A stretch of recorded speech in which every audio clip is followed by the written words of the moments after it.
Wave optics को I had divided it in 4 parts. 4 parts में मैंने इसको डिवाइड कर रखा है। 4 पार्ट्स में ही मैं इसको कराऊंगा। एक एक पार्ट लगभग 3-3 घंटे का है। The first part is the waves as the chapter itself suggest, कि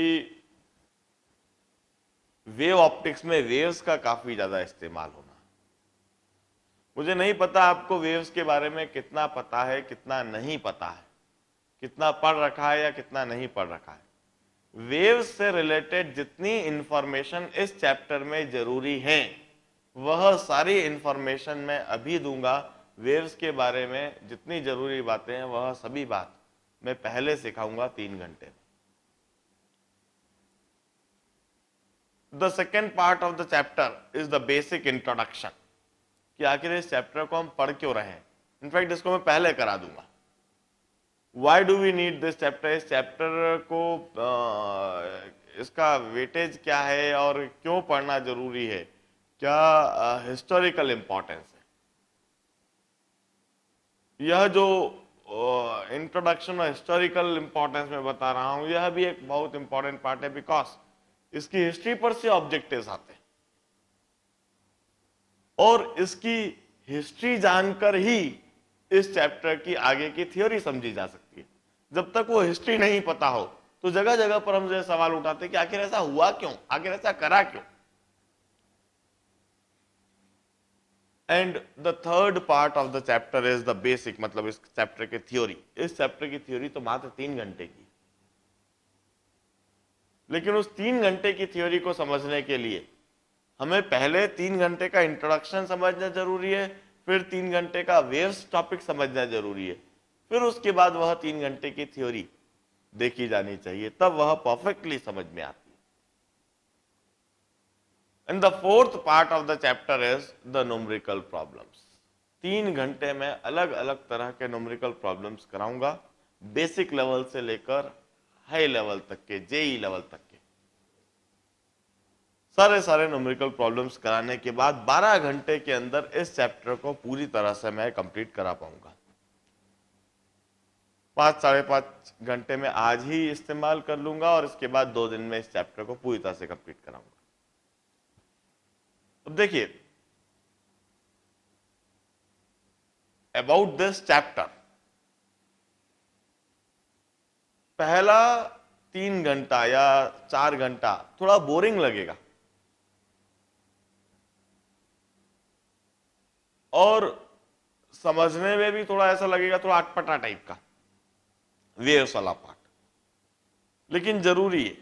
जब तक इसे नहीं समझा जाए तब तक थ्योरी आगे की समझ में नहीं आएगी, और आगे की थ्योरी समझने के लिए यह पूरा 6 घंटे का प्रॉपरली ध्यान से सुना जाना जरूरी है। As far as the weightage of the chapter is concerned, IIT JEE का ऐसा एक भी पेपर, ऐसा कोई पेपर हो ही नहीं सकता, आज तक ऐसा कोई पेपर नहीं रहा है जिसमें वेव ऑप्टिक्स पर से सवाल नहीं आया। एक प्रॉब्लम वेव ऑप्टिक्स पर से आना निश्चित है। 60 मार्क का यदि पेपर होता है तो मिनिमम 5 मार्क का एक प्रॉब्लम इस पर से हमेशा आता ही है। दैट्स वाई इस चैप्टर को मैं बहुत ज्यादा एम्फोसिस देता हूं, बहुत ज्यादा वेटेज देता हूं, क्योंकि एक तो हम जो टाइम डिवोट कर रहे हैं वह काफी कम है, क्लास के मात्र 12 घंटे, और इस चैप्टर पर जो मैं आपको पैकेज दूंगा, जो मैं आपको असाइनमेंट दूंगा, जो वर्कलोड दूंगा, उसे करने में मात्र आपको लगेंगे 20, 22 या 25 घंटे, मतलब मैक्सिमम 4 दिन। और उस 4 दिन के बेसिस पर there is a sort of guarantee कि 5 मार्क का एक सवाल आना निश्चित है, और समय कम है, यह एक एस्पेक्ट है। प्रॉब्लम के आने की गारंटी है, यह दूसरा एस्पेक्ट है।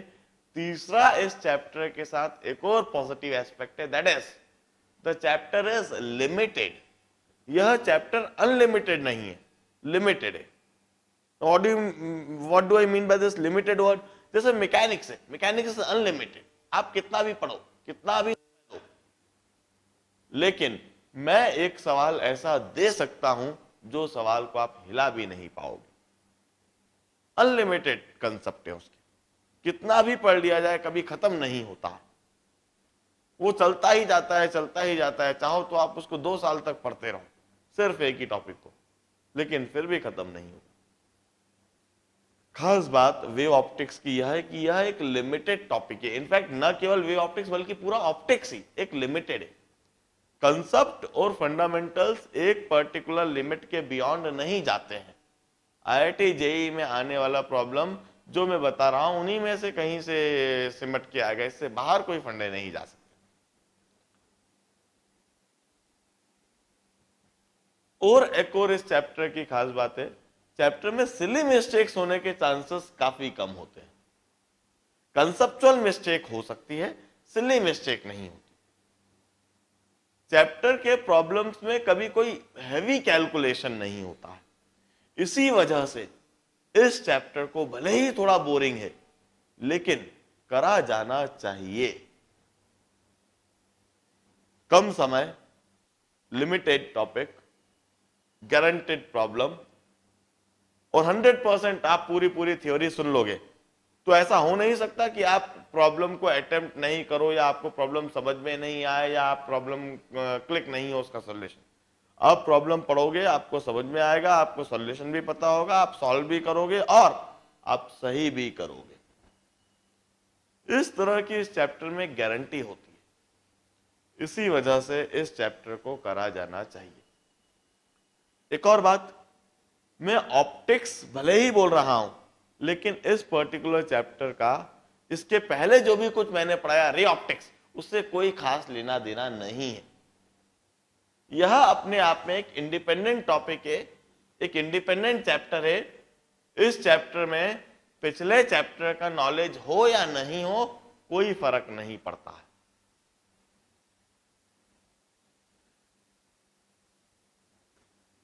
अब देखिए,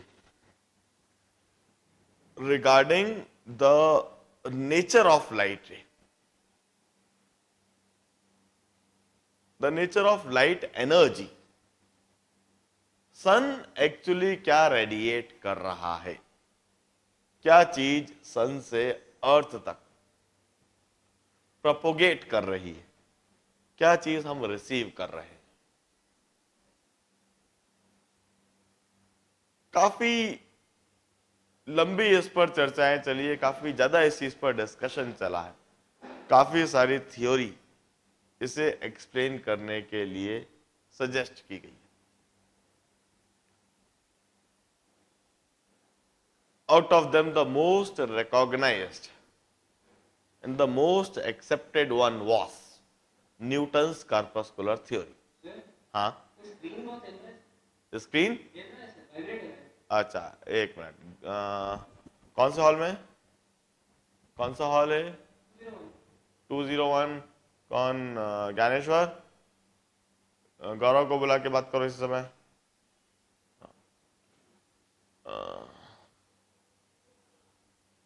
regarding the nature of light energy, सबसे पहली theory it was suggested by Newton and he suggested the corpuscular theory.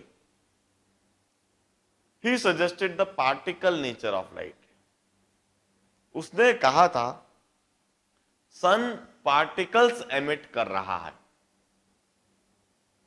In particles को हम कार्पुसेल्स कह सकते हैं। This corpuscles propagate from sun to earth. We receive the corpuscles.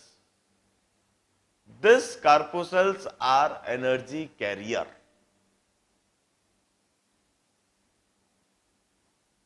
उसने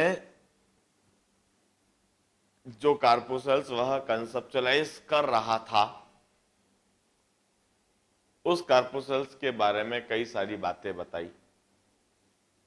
उसने कहा this corpuscles travel in straight line. यह corpuscles straight line में ट्रेवल करते, they may collide and they undergo elastic collision.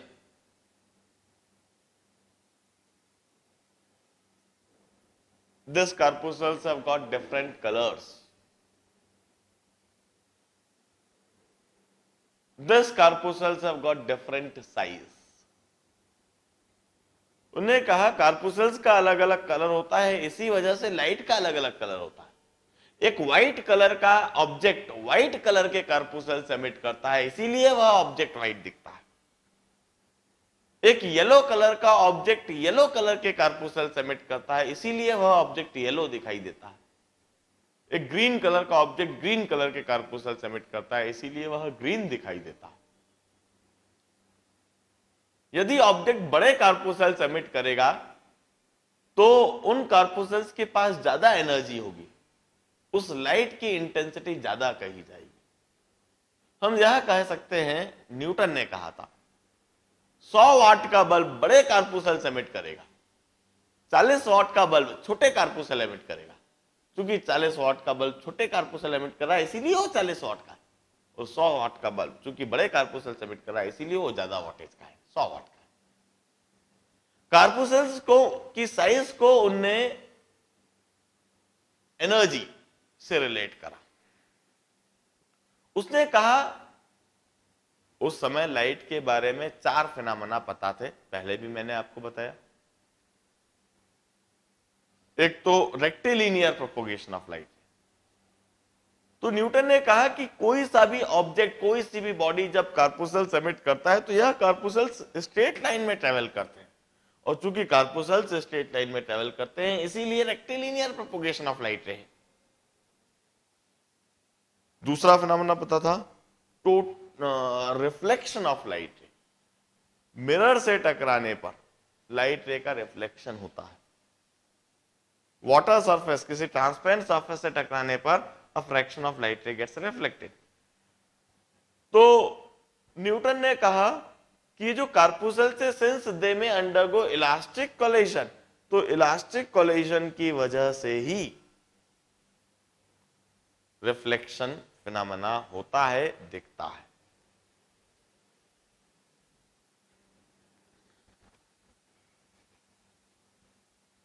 और उस समय 2 और फिनोमेना पता थे, टोटल इंटरनल रिफ्लेक्शन और रिफ्रैक्शन।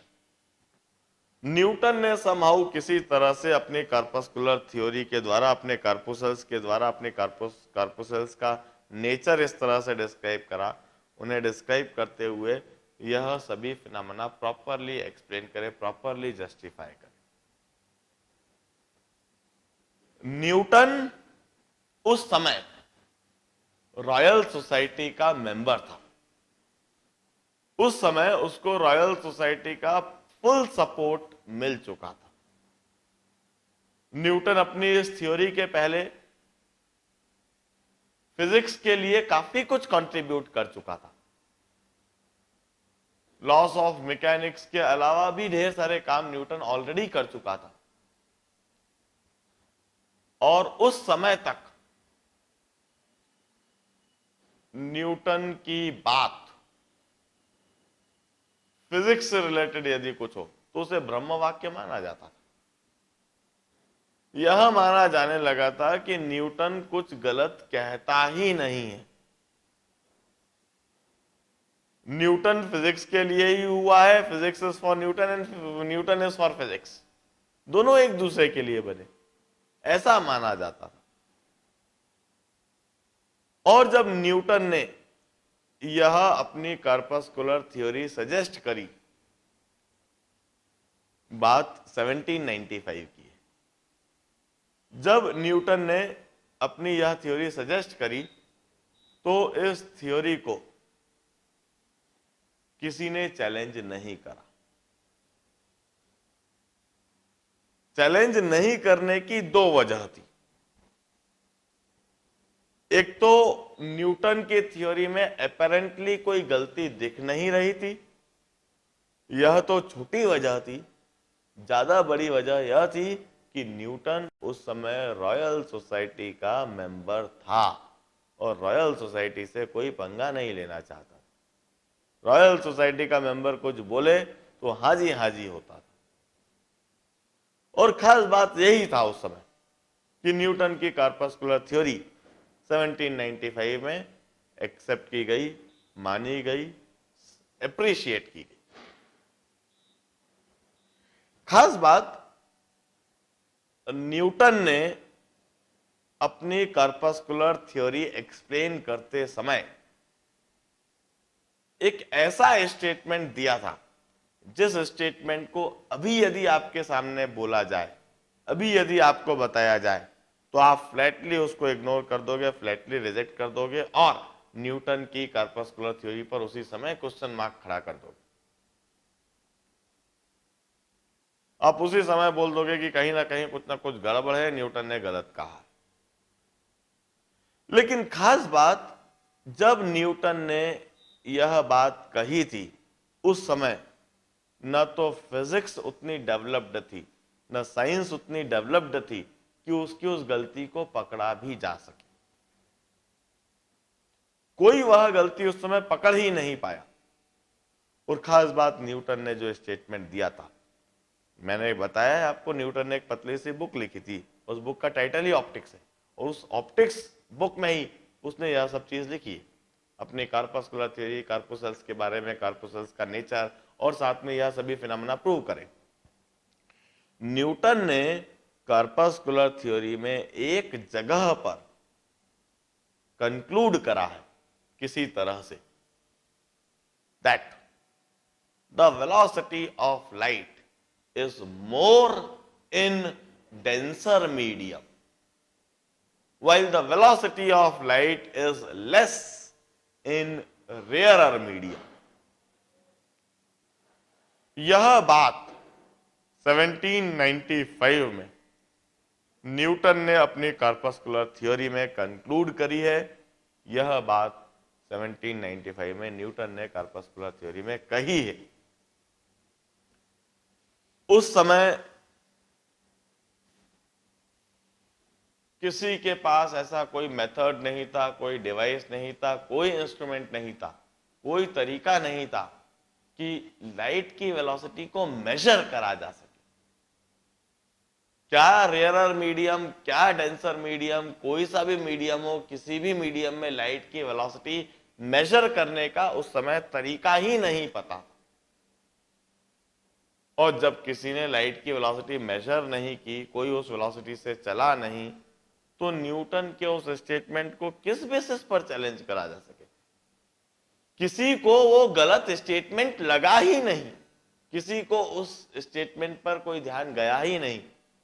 सिंपल सी बात है, न्यूटन ने कहा है, सही कहा होगा। न्यूटन जो कुछ बोलता है सही बोलता है। वैसे भी वो फादर ऑफ फिजिक्स, फिजिक्स का बाप कहलाने लगा था, तो उसके बाद उसको कोई चैलेंज करने का सवाल ही नहीं है।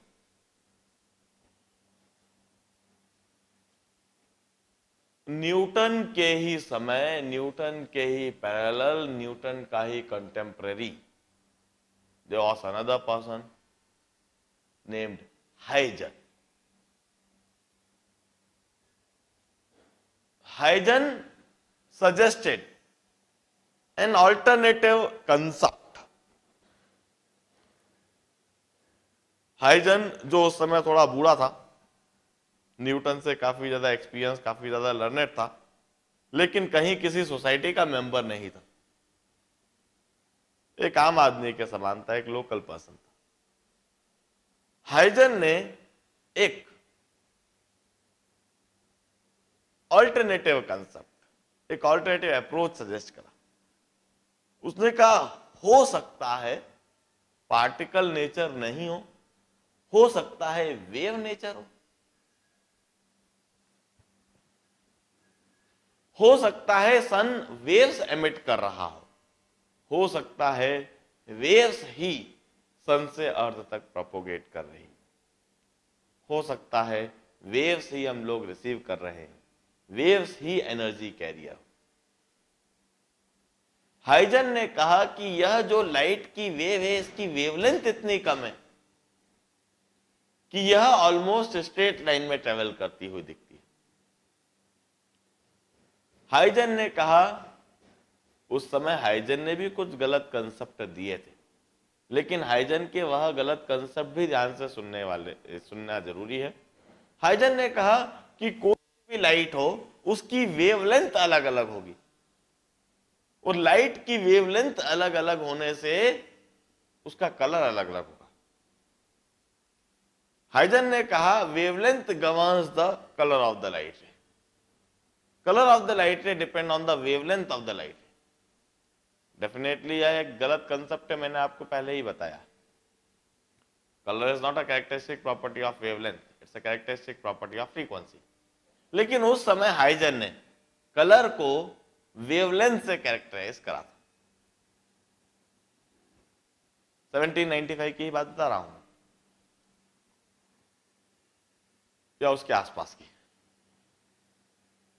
हाइजन ने कहा किसी भी लाइट की जो वेव है, लाइट वेव है, उसका एम्पलीट्यूड अलग अलग होगा, and that amplitude governs the energy associated with the light रे।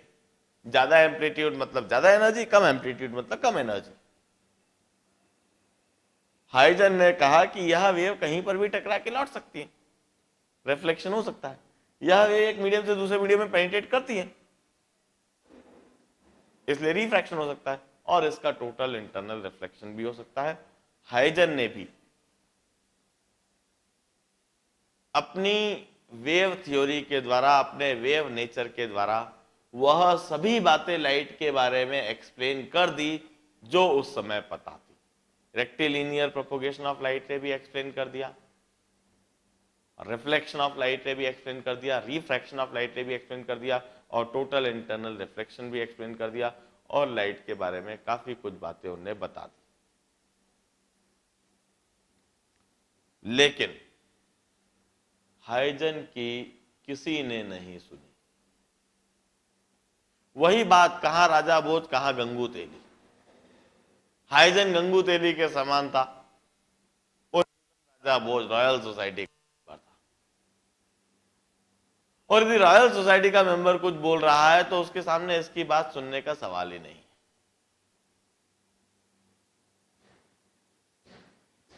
हाइजन की थ्योरी रिजेक्ट नहीं की गई। रिजेक्ट तो तब की जाती जब उसे रिकॉग्नाइज करा जाता, जब उसे सुना जाता। हाइजन की थ्योरी किसी ने सुनी ही नहीं, उसे पूरी तरह से इग्नोर करा गया, उसे कोई रिकॉग्निशन ही नहीं मिला। और हो सकता है किसी दो चार कदरदान, या हो सकता है उसके बीवी बच्चे रहे हों जिनने सुना होगा। तो हाइजन की थ्योरी में कुछ दो चार पोस्टुलेट ऐसे गड़बड़ थे, मैं वह पोस्टुलेट भी बताऊंगा। दो चार पोस्टुलेट ऐसे गड़बड़ थे जो किसी को डाइजेस्ट नहीं हुए। न उस समय हाइजन उन पोस्टुलेट को किसी को समझा पाया, न उस समय उन दो चार पोस्टुलेट को कोई समझ पाया, न आज भी मैं आपको समझा पाऊंगा, न आज भी आप उन्हें समझ पाओगे, क्योंकि वह पोस्टुलेट थे ही गड़बड़, जिनको बाद में पूरी तरह से हटा दिया गया, उनकी जगह पर कुछ और बात लिख दी गई। तो ये दो वजह रही। एक तो हाइजन का कद छोटा होना, कद छोटा होना से मतलब उसका स्टेटस पोजीशन काफी पीछे होना, जिसकी वजह से सुनी ही नहीं गई, और किसी ने यदि सुनी तो एक दो गलतियां ऐसी थी जिनका कभी हाइजन जवाब नहीं दे पाया, जिनको हाइजन कभी समझ ही नहीं पाया, और इस वजह से हाइजन की थ्योरी, वेव थ्योरी ठंडे बस्ते में डाल दी गई। 100 साल तक हाइजन की थ्योरी इसी तरह से कोल्ड बॉक्स में पड़ी रही, कभी किसी का भी हाइजन की थ्योरी पर कोई ध्यान नहीं गया। 100 साल तक न्यूटन की कॉर्पस्कुलर थ्योरी मानी जाती रही लाइट के बारे में, जो कुछ न्यूटन ने कहा वही सत्य माना जाता रहा, कॉर्पस्कुलर थ्योरी। और 100 साल के बाद न्यूटन और हाइजन उस समय तक दोनों ही निपट गए होंगे। 100 साल के बाद once upon a time accidentally Young's ने एक अजीबोगरीब एक्सपेरिमेंटल सेटअप रखा और उस अजीबोगरीब एक्सपेरिमेंटल सेटअप के कुछ डिफरेंट, कुछ अजीबोगरीब ही रिजल्ट्स देखे, कुछ ऑब्जर्वेशंस देखे। इनफैक्ट जाने अनजाने में यंग्स ने लाइट का एक नया फिनोमेना डिस्कवर कर दिया। लाइट रे एक और फिनोमेना एग्जिबिट करती है, यह एक्सीडेंटली डिस्कवर हुआ। एक बार यंग्स ने वह सेटअप रखा, वह ऑब्जर्वेशन देखा। दूसरी बार ऐसा कैसे सेटअप रखा तो उसी तरह का ऑब्जर्वेशन देखा। उस सेटअप में हल्के से माइनर मॉडिफिकेशन करे तो ऑब्जर्वेशंस में भी थोड़े मॉडिफिकेशन दिखे। एक बार करा, 2 बार करा, 3 बार करा, 4 बार करा, बार बार करा और लगातार करा, और हर बार एक ही तरह के रिजल्ट्स, एक ही तरह के ऑब्जर्वेशंस, और पूरी तरह से डिफरेंट।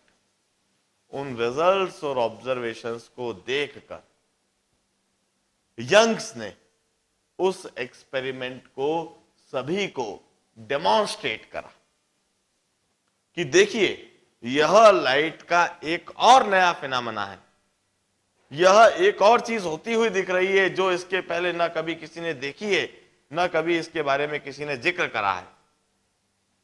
और इस तरह से एक सेटअप रखने पर यह रिजल्ट्स दिखते हैं, यह ऑब्जर्वेशंस दिखते हैं, और यह तो कुछ डिफरेंट ही चीज दिखाई दे रही है जो लाइट रे के साथ में हो रही है, जो लाइट एनर्जी के साथ में हो रही है। इनफैक्ट यंग्स ने उस समय redistribution of light energy observe करा।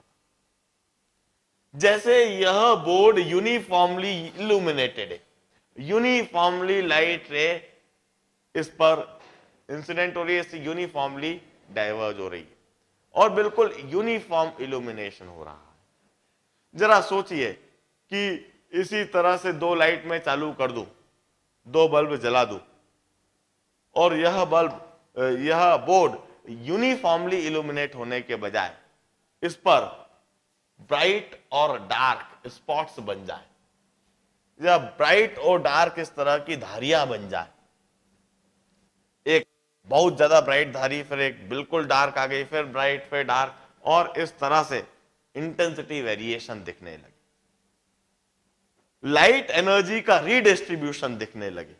तो वो डेफिनेटली एक अजीबोगरीब फिनोमेना होगा कि सामने 2 बल्ब जल रहे हैं, तो इन 2 बल्ब से बोर्ड को यूनिफॉर्मली इल्यूमिनेट होना चाहिए, लेकिन यूनिफॉर्मली इल्यूमिनेट होने के बजाय ये नॉन यूनिफॉर्मली इल्यूमिनेट क्यों हो रहा है?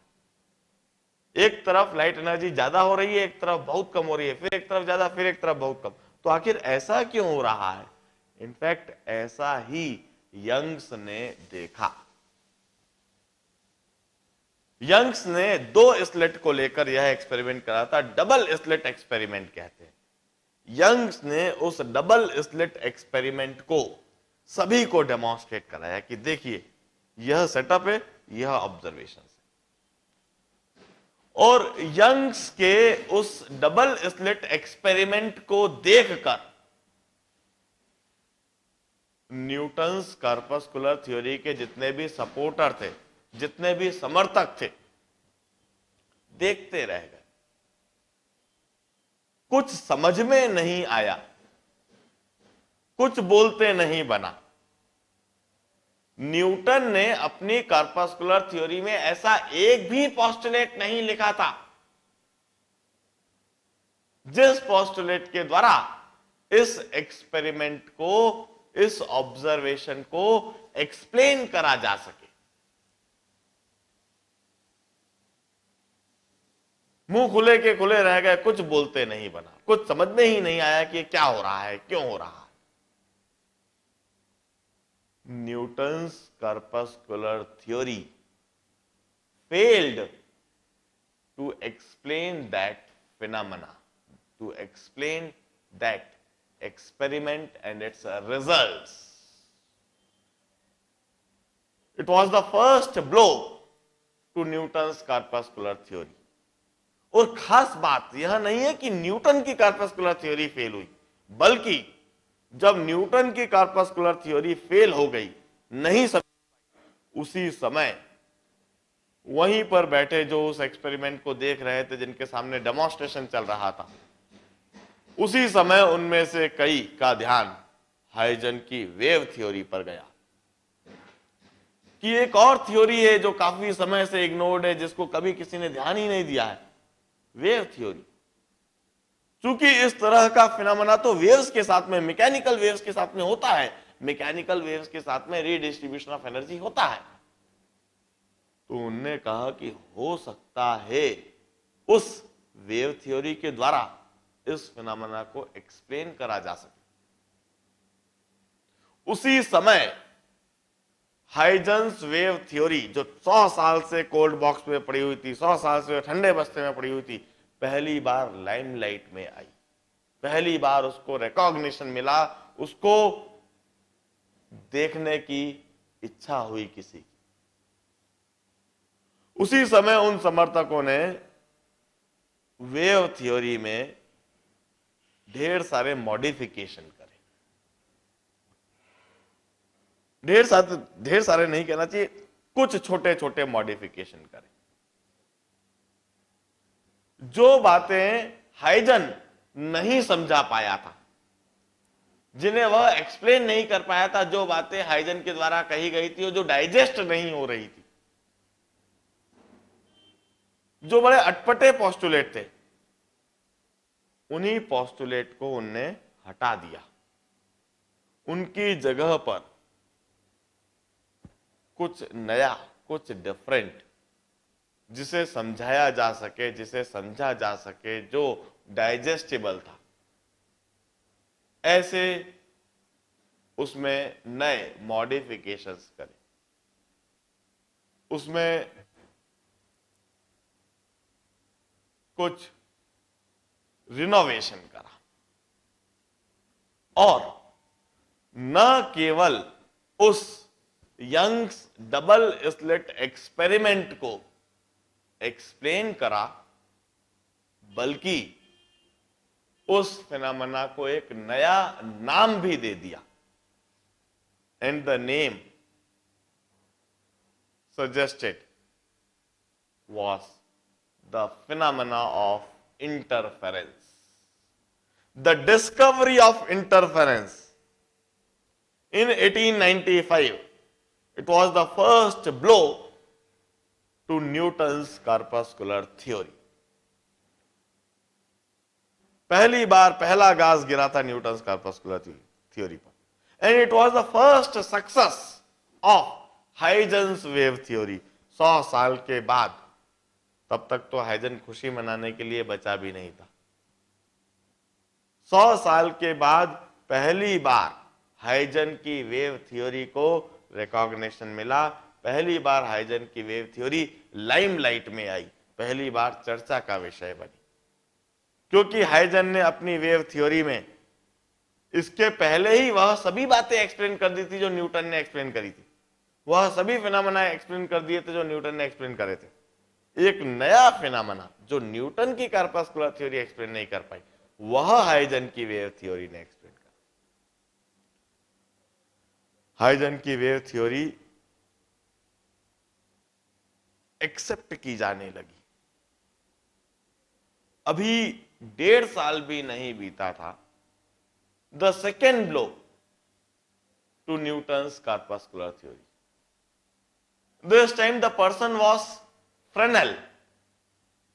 Fresnel discovered another phenomena, new phenomena. 1.5 साल के ही अंदर में लाइट का एक और फिनोमेना डिस्कवर हो गया, the phenomena of diffraction. Phenomena of diffraction discover होते से ही वंस अगेन वही स्थिति रिपीट हो गई। न्यूटन की कॉर्पस्कुलर थ्योरी इस फिनोमेना को भी एक्सप्लेन नहीं कर पाई, नहीं समझ में आया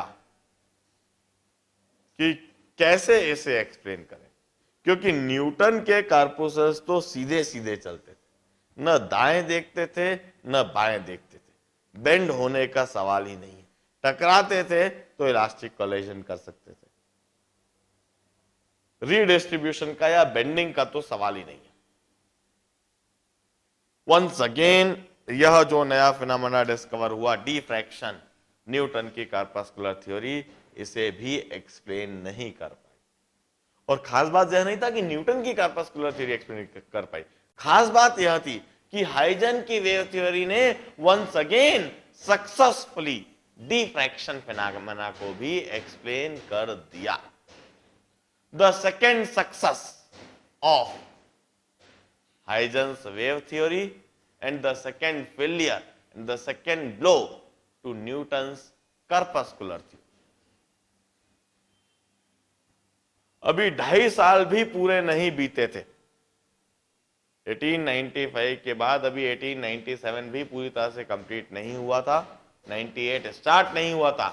2.5 साल के अंदर में third and the final blow to Newton's corpuscular theory with the discovery of the third phenomena, और लाइट का फिनोमेना डिस्कवर हो गया। एकदम लाइन से 3 फिनोमेना डिस्कवर हुए and this time the third phenomena was the phenomena of polarisation.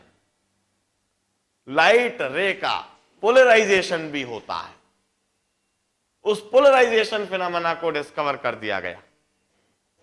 वह नया phenomena पता लग गया कि यह भी होता है लाइट रे के साथ। और वंस अगेन फिर वही स्थिति, कोई कार्पूसेल्स का कोई पार्टिकल का पोलराइजेशन नहीं हो सकता। न्यूटन की कार्पस्कुलर थ्योरी वंस अगेन इधर फेल हो गई। और वंस अगेन हाइजन की वेव थ्योरी ने पोलराइजेशन को भी एक्सप्लेन कर दिया। और इसके बाद तो अब कोई डाउट का सवाल ही नहीं था, न्यूटन की कार्पस्कुलर थ्योरी पूरी तरह से रिजेक्ट कर दी गई, पूरी तरह से गलत मान ली गई।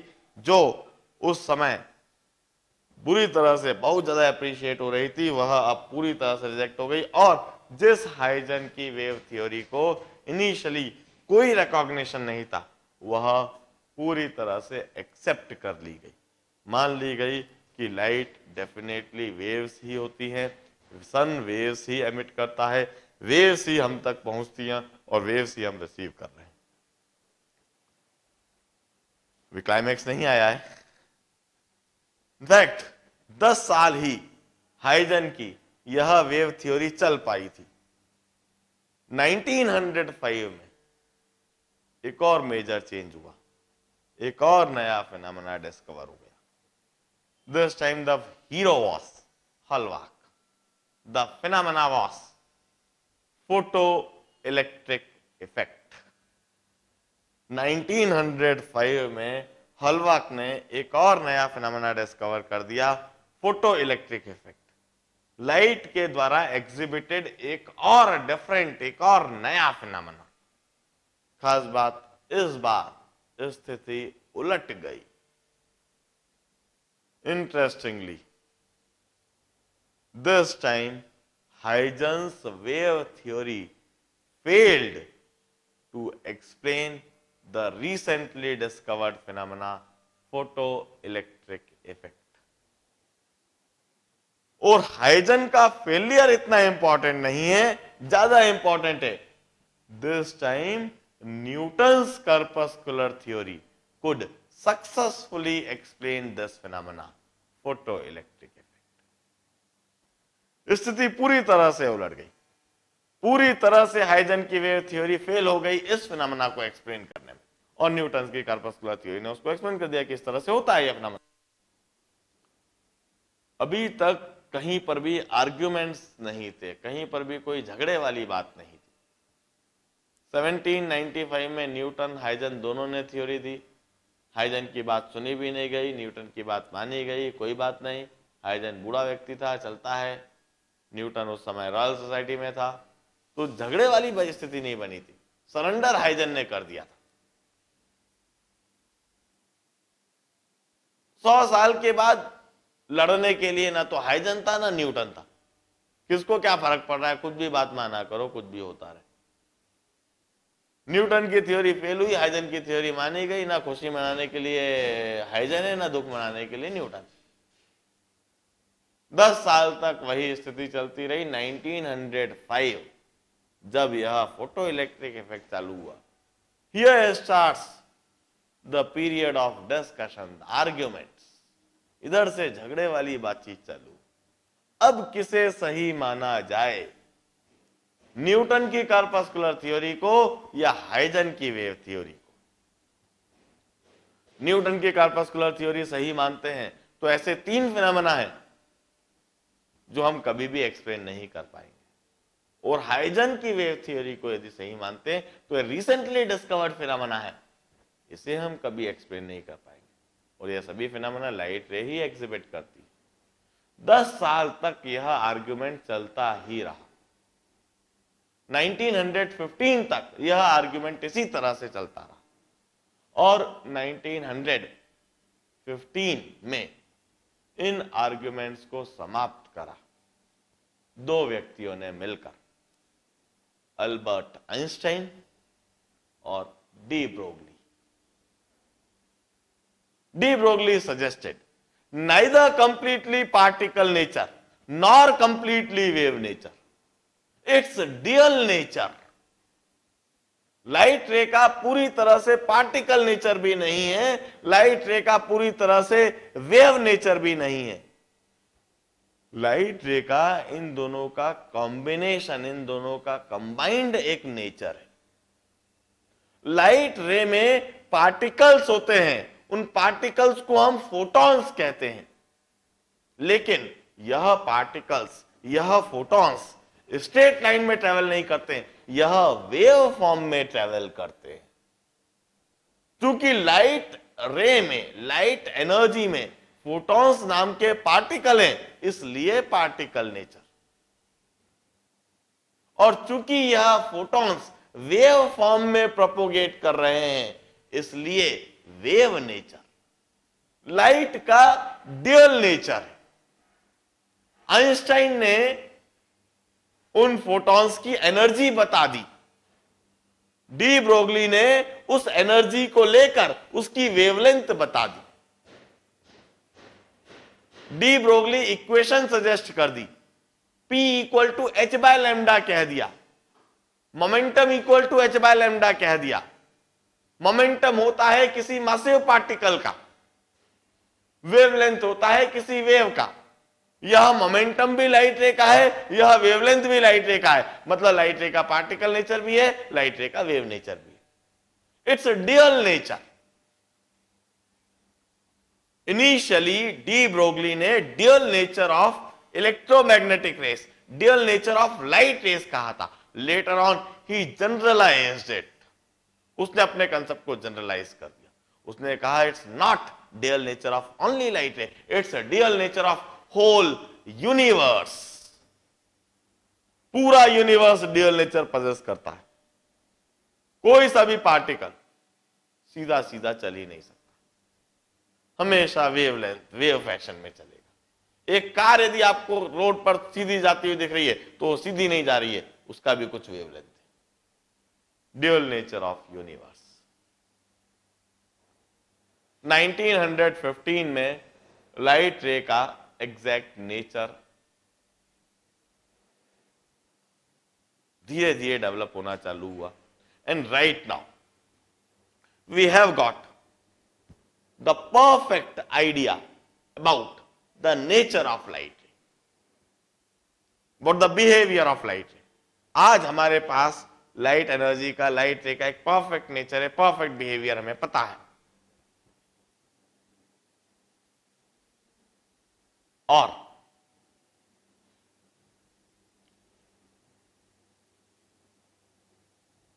लेकिन इस चैप्टर को पढ़ते समय जो खास बात मैं बताना चाहता हूं, आज हमारे साइंटिस्ट को, आज हमें लाइट का भले ही एग्जैक्ट नेचर पता है, और वो एग्जैक्ट नेचर कैसा भी हो, लेकिन इस चैप्टर को पढ़ते समय हमें लाइट के एग्जैक्ट नेचर से कोई मतलब नहीं।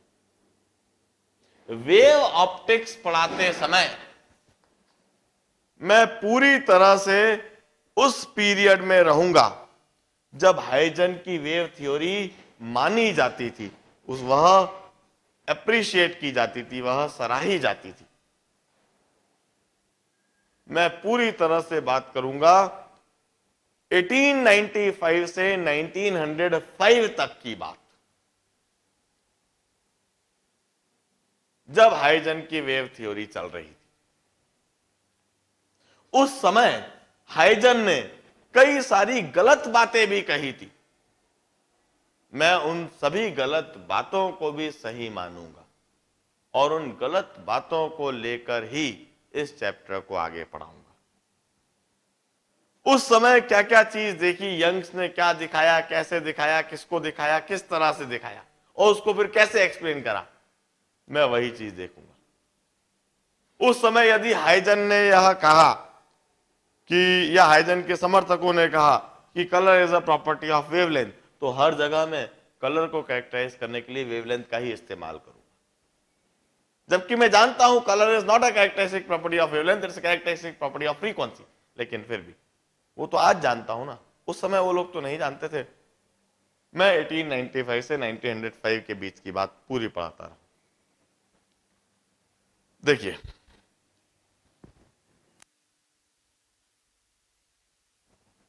फिजिक्स की हिस्ट्री में 5 मेजर टर्निंग पॉइंट आए हैं। फिजिक्स के इतिहास में 5 मेजर टर्निंग पॉइंट रहे हैं। मेजर टर्निंग पॉइंट का मतलब है जिनने पूरे फिजिक्स की दिशा ही बदल डाली, एक नया आयाम दे दिया। पूरा बहुत सालों पुराना जो गलत कंसेप्ट था, उस गलत कंसेप्ट को खत्म कर दिया गया और सही कंसेप्ट आ गया और धीरे धीरे फिजिक्स अपनी सही लाइन पर आगे डेवलप होने लगी।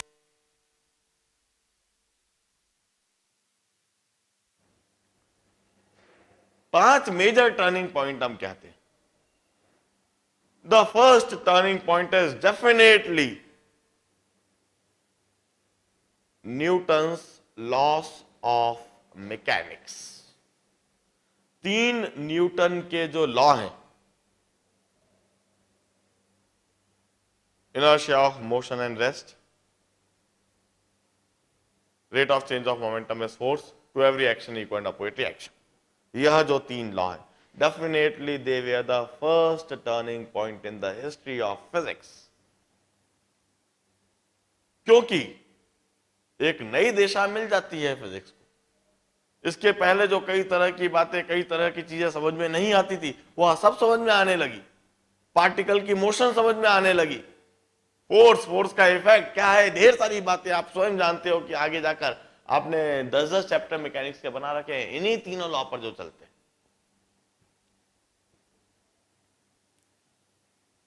The second turning point in the history of physics is once again Newton's law of gravitation।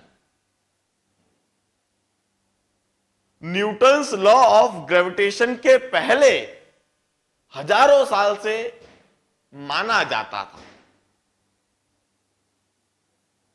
Terrestrial mechanics is different and heavenly mechanics is different. जमीन पर जो भी कुछ हो रहा है उस पर न्यूटन का जोर चलता है, उस पर न्यूटन के लॉस चलते हैं, लेकिन आसमान में जो भी कुछ हो रहा है उस पर न्यूटन का कोई जोर नहीं। हेवनली बॉडीज ओबे सम हेवनली लॉस,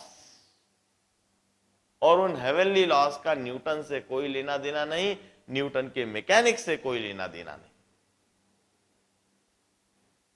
न्यूटन ने लॉ ऑफ ग्रेविटेशन में यह साबित कर दिया कि उसकी मैकेनिक्स सिर्फ टेरेस्ट्रियल मैकेनिक्स ही नहीं है, it's even obeyed by heavenly bodies. उसकी मैकेनिक्स आसमान में भी अप्लाई करती है। न्यूटन्स लॉ ऑफ ग्रेविटेशन से ढेर सारी बातें समझ में आ गई। जो बातें समझ में नहीं आती थी, motion of all the planets, all the satellites, all the galaxies, all the solar system, सब कुछ समझ में आ गया यदि आपने न्यूटन्स लॉ ऑफ ग्रेविटेशन को मान लिया। Definitely the second turning point is Newton's law of gravitation. 5 turning point में पहले 2 टर्निंग पॉइंट में सिर्फ न्यूटन का हाथ है। The third turning point is, क्या आप में से किसी को पता है? The third turning point was Rutherford experiment. Rutherford experiment के पहले एटम में इलेक्ट्रॉन, न्यूट्रॉन, प्रोटॉन है, यह तो पता था, लेकिन यह इलेक्ट्रॉन, प्रोटॉन, न्यूट्रॉन किस तरह से अरेंज्ड है यह किसी को नहीं पता था। 100 साल से एक मॉडल चला आ रहा था, थॉमसन ने जो सजेस्ट करा था, plum pudding model. Plum pudding model मतलब एटम तरबूज के जैसा होता है। तरबूज में जैसे छोटे छोटे बीज होते हैं, ऐसे ही एटम के अंदर इलेक्ट्रॉन होते हैं। तरबूज में जो लाल लाल बीज का गूदा होता है जिसे हम खाते हैं, वह प्रोटॉन होते हैं, और तरबूज के चारों तरफ जो व्हाइट व्हाइट हार्ड सब्सटेंस होता है जिसे गाय खाती है, वह न्यूट्रॉन्स होते हैं। यह प्लम पुडिंग मॉडल, तरबूज के जैसा एक एटम, सैकड़ों साल से यह बात चली आ रही थी। रदरफोर्ड ने जब पहली बार अपना एक्सपेरिमेंट करा, गोल्ड फॉइल पर जब अल्फा पार्टिकल्स इंसिडेंट करे, पहली बार यह कंक्लूजन लगा कि atom consist of large vacant space. Atom consist of a nuclei. Nuclei की पहली बार डेफिनेशन आई रदरफोर्ड एक्सपेरिमेंट के बाद। न्यूक्लियाई के एग्जिस्टेंस का पहली बार पता लगा रदरफोर्ड एक्सपेरिमेंट के बाद। रदरफोर्ड एक्सपेरिमेंट के बाद ही पता लगा कि न्यूक्लियाई के अंदर एटम और इलेक्ट्रॉन, न्यूट्रॉन और प्रोटॉन होते हैं, and electron revolve around the nuclei. पहली बार एटम ने अपना सही रूप लेना चालू करा रदरफोर्ड एक्सपेरिमेंट के बाद। इसी वजह से Rutherford experiment third turning point कहा जाता है। One of the most important experiment, जिसने वंस अगेन पूरे फिजिक्स की दिशा बदल दी, एक लाइन बदल दी, नया सही लाइन दी। जो गलत बात सोची जाती रही थी, उस गलत बात से उस गलत पटरी पर से हटा के सही पटरी पर गाड़ी को लगाया। And the fourth turning point is the same जो इस चैप्टर में हम पढ़ रहे हैं, Young's double slit experiment. It's said to be the fourth turning point in the history of physics. 100 साल से जो न्यूटन की गलत कार्पस्कुलर थ्योरी मानी जाती रही, उस कार्पस्कुलर थ्योरी को रिजेक्ट करके एक सही कंसेप्ट लाइट का आना चालू हुआ, इसी यंग्स डबल स्लिट एक्सपेरिमेंट। इसी ने लाइट का सही रूप दिया, वेव थ्योरी, और धीरे धीरे करके ड्यूअल नेचर आया, और फिर धीरे धीरे करके हम एग्जैक्ट नेचर पर आ गए। These are the 4 turning points. And the 5th turning point is theory of relativity by Albert Einstein. Albert Einstein ने 5वां नया टर्निंग पॉइंट दिया, थियोरी ऑफ रिलेटिविटी सजेस्ट करके। वंस अगेन पूरे फिजिक्स की दिशा बदल दी। यह समझ में आ गया कि what is the source of energy of sun, what is the source of energy of stars। सन आखिर इतना बड़ा एनर्जी का सोर्स कैसे है, किस तरह से सन इतनी सारी एनर्जी रेडिएट कर रहा है, किस तरह से स्टार्स इतनी अधिक एनर्जी रेडिएट कर रहे हैं। Hydrogen bomb, atom bomb discover हो गए थियोरी ऑफ रिलेटिविटी के बाद। उसी थियोरी ऑफ रिलेटिविटी के बाद यह न्यूक्लियर वॉर चालू हो गया, ये जो कोल्ड वॉर है यह चालू हो गया। और आज थियोरी ऑफ रिलेटिविटी की वजह से ही we have got super power, America है सुपर पावर एंड रशिया है पावर, और ये शायद थर्ड पावर, फोर्थ पावर बनते जा रहे हैं। Definitely it's the fifth turning. JEE के सिलेबस में यह पांचवा टर्निंग पॉइंट नहीं। पांचवा टर्निंग पॉइंट इतना आसान भी नहीं है समझना, लेकिन 4 टर्निंग पॉइंट इसके पहले जो मैंने बताए वह चारों टर्निंग पॉइंट जेई के सिलेबस में है, 11th और 12th के सिलेबस में है, AIEEE और PET के सिलेबस में। और खास बात मैं आपको बताता हूं कि ऐसा कोई जेई का पेपर नहीं होता है जिसमें इन 4 टर्निंग पॉइंट पर से सवाल नहीं हो। न्यूटन्स लॉ ऑफ मैकेनिक्स पर से एक सवाल 4 से 5 मार्क का आना निश्चित होता है, मिनिमम भी हो जाए तो 3 मार्क का। हमेशा ग्रेविटेशन पे 2 से 3 मार्क का एक ऑब्जेक्टिव या फिर 4-5 मार्क का एक बड़ा सवाल आना निश्चित होता है। रदरफोर्ड एक्सपेरिमेंट पर से हमेशा 2 से 3 मार्क का कुछ ना कुछ पूछा जाता है, क्योंकि सबसे इंपॉर्टेंट है यह टर्निंग पॉइंट। और यह यंग्स एक्सपेरिमेंट पर से एक सवाल 4 या 5 मार्क का, जनरली 60 मार्क का पेपर हो तो 4 मार्क का एक सवाल होता है, और 100 मार्क का पेपर हो तो 5 या 6 मार्क का एक सवाल होता है, लेकिन हमेशा होता ही है। मैं